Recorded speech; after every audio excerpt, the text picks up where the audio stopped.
नमस्कार दोस्तों, मैं हर्ष ज्ञानास में आप सभी का स्वागत करता हूं। दोस्तों, स्कॉट बेसन द्वारा ट्रंप ने जो टैरिफ लगाए हैं उनको लीगल बताते हुए कानूनी दांवपेच खेले जा रहे हैं। जिस तरीके से फेडरल अपील कोर्ट ने ट्रंप के इन टैरिफ को गैर कानूनी बता दिया था, लेकिन ट्रंप के इन टैरिफ को लीगल बताते हुए स्कॉट बेसन द्वारा सुप्रीम कोर्ट पर चुनौती देने की तैयारी की जा रही है। दोस्तों, इनका यह मानना है कि जो ट्रंप द्वारा टैरिफ लगाए गए हैं वो अमेरिका के हित पर हैं, लेकिन इन्हें ये नहीं लग रहा कि आप टैरिफ तो लगा रहे हैं, लेकिन आप अपनी फ्रेंडली कंट्री के साथ में जिस तरीके का बिहेव कर रहे हैं और उनको कहीं ना कहीं यूएस से दूर कर रहे हैं आप, तो इनको ये चीज़ नहीं दिख रही, बल्कि इनको अमेरिका का इसमें हित दिख रहा है कि अमेरिका टैरिफ लगाए, इसलिए अमेरिका की जो अर्थव्यवस्था है वो सुधर सकती है और अमेरिका पे जितना कर्ज है वो उतारा जा सकता है। दोस्तों, मैं आपको बता दूं कि अमेरिका पर इतना कर्ज इस समय है कि वो अपनी पूरी जीडीपी का 14% सिर्फ खर्च जो कर रहा है वो सिर्फ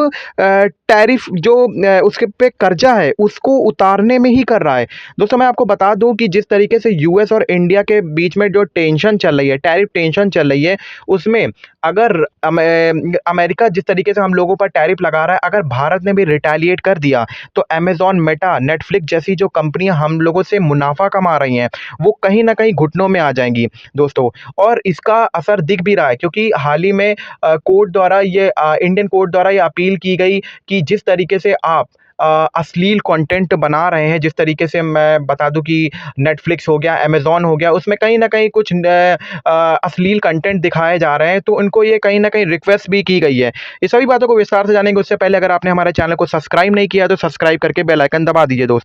दोस्तों, वीडियो की शुरुआत स्कॉट बेसेंस के इस धमाकेदार बयान से करेंगे, जिस तरीके से वो ट्रंप की नीति और उनके टैरिफ को बचाने की कोशिश कर रहे हैं। उनके द्वारा ये कहा गया कि जो ट्रंप के जो टैरिफ लगाए गए हैं वो लीगल हैं और हम इसे सुप्रीम कोर्ट पर चुनौती भी देंगे। लेकिन अगर जो फेडरल कोर्ट ने जिस तरीके ट्रंप के टैरिफ को अवैध बता दिया गया है, और इनके द्वारा ये भी कहा गया कि अगर सुप्रीम कोर्ट भी इसे नकार देता है, अगर वो 1977 एक्ट के तहत में इन टैरिफ को खारिज कर देता है, तो हम 1930 सेक्शन 38 के तहत हम इस जो स्कॉट बेसन द्वारा ये कहा गया है, ये दावा किया गया है कि जिस तरीके के जो हमारे पास में और भी प्लान है जिनको हम इम्प्लीमेंट करेंगे, अगर कोर्ट द्वारा इन टैरिफ को नकार भी दिया जाता है, दोस्तों आप समझ सकते हैं कि इनकी टीम किस तरीके से सोचती है। इनकी टीम इनके सुप्रीम कोर्ट को नहीं मानती, बल्कि इनकी टीम अपने हिसाब से देश को चलाना चाहती है और अपनी डिक्टेटरशिप करना चाहती है। आप समझ सकते हैं कि ट्रंप की नीति कहीं ना कहीं उनके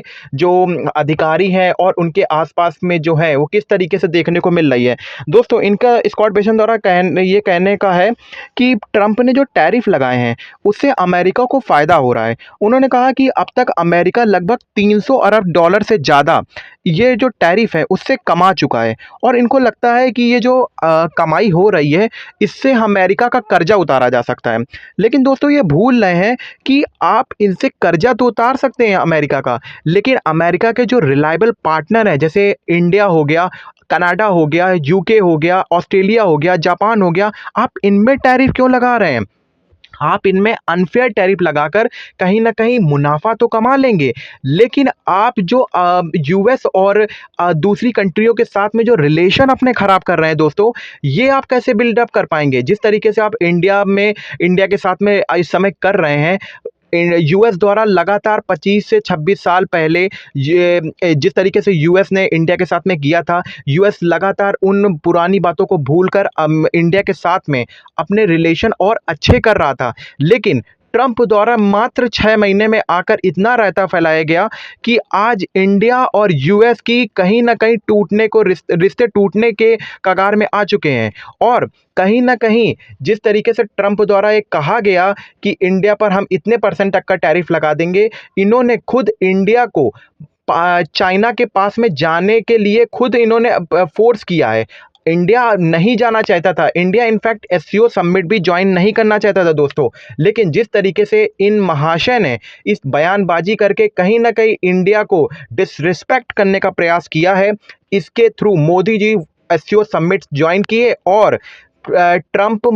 जिस तरीके से आज बौखला रहे हैं और ट्रुथ सोशल में अनाप शनाप बक रहे हैं, ये कहीं ना कहीं यूएस और इंडिया के रिलेशन के लिए बहुत ही खतरा है। एक रिपोर्ट के अनुसार ये सामने आया कि जिस तरीके से जो ट्रंप द्वारा टैरिफ लगाए गए हैं, अब इसकी भरपाई कौन करेगा दोस्तों? इसकी भरपाई वहाँ की आम जनता करेगी। एक रिपोर्ट के अनुसार ये बताया गया है कि $2,400 अतिरिक्त जो अमेरिका की जनता है, उनको अपनी जेब से देने पड़ेंगे इस टैरिफ के चलते। ये अमेरिका द्वारा ये जो नीति अपनाई जा रही है, इसका भुगतान वहाँ की आम जनता करेगी दोस्तों। दोस्तों, मैं आपको ये बता दूँ कि जिस तरीके से यूएस और इंडिया के बीच में जो ट्रेड टेंशन इस समय चल रही है, इनकी कंपनी अमेज़न, मेटा, नेटफ्लिक्स और एप्पल जैसी जो कंट्री है, वो कहीं न कहीं अपना अच्छा खासा दबदबा भारत पर बना चुकी हैं एक तरीके से देखा जाए। जिस तरीके से अमेज़न सालाना दो हज़ अगर इसकी 2024 की कमाई की बात करें तो 25,406 करोड़ दोस्तों, इन्होंने रेवेन्यू कलेक्ट किया है, जो कि जिसमें 14% की बढ़ोतरी देखने को मिली है। आप नेटफ्लिक्स जो एक ओटीटी प्लेटफॉर्म है दोस्तों, ये इसने 485 जो करोड़ रुपए की इसने पहली कमाई की है, जिसमें अब तक की इनकी टोटल कमाई का इन्होंने 49% तक का ग्रोथ देखने को मिला है। दोस्तों, जिस तरीके से ट्रम्प जो कह रहे हैं कि इंडिया अमेरिका से कमा लेता है, लेकिन अमेरिका इंडिया से नहीं कमा पा रहा है। मैं आपको इन आंकड़ों को बताना चाहूँगा, जिस तरीके से अमेरिकी कंपनी भारत पर कहीं न कहीं एक राज्य कर रही हैं, जैसे ओटीटी प्लेटफ़ॉर्म हो गया और भी जो एप्पल जैसे कंपनी हो गई। अब कहीं न कहीं ये अपने पकड़ भारत पर बना रही हैं और ट्रम्प को ये भी देखना चाहिए। Thank you for watching my video. Thank you.